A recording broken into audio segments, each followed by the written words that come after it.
Party బలోపేతంపై దృష్టి పెట్టారు ఆ party chief Pawan Kalyan.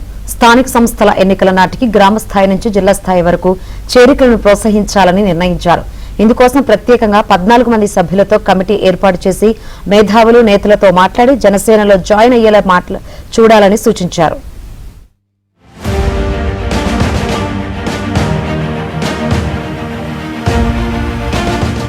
AP రాజకీయాల్లో కీలకంగా మారిన జనసేన సంస్థాగత బలోపేతంపై పూర్తి స్థాయిలో దృష్టి సారించింది.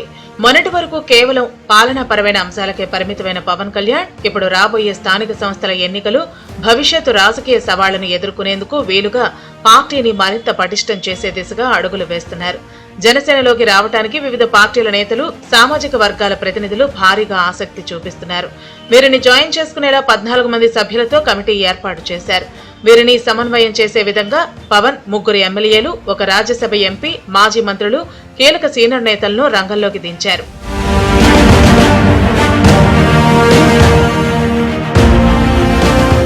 సమాజంలో మంచి పేరున్న విద్యావంతులు, సామాజికవేత్తలు, వివిధ రంగాల నిపుణులు, తటస్థులను గుర్తించి పార్టీలోకి తీసుకొచ్చేలా ఈ కమిటీ పనిచేయనుంది. ఉత్తరాంధ్ర, కోస్తా, రాయలసీమ అనే 3 ప్రాంతాల నుంచి కీలకమైన నాయకత్వాన్ని ఆకర్షించడంతో పాటు పార్టీలోకి వచ్చే వారి గత చరిత్ర, వారిపై ఉన్న ఆరోపణలు, పార్టీ సిద్ధాంతాల పట్ల వారికి ఉన్న నిబద్ధతను క్షుణ్ణంగా పరిశీలిస్తారు.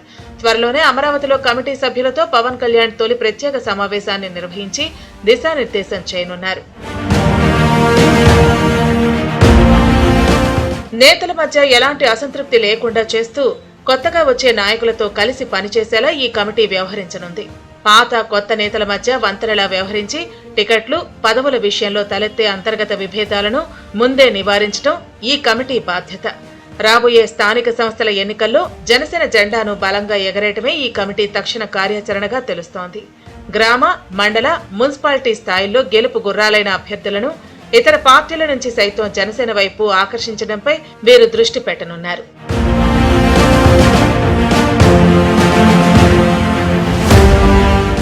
మరోవైపు తెలంగాణలోనూ జనసేనను సంస్థాగతంగా బలోపేతం చేయాలని పవన్ నిర్ణయించారు.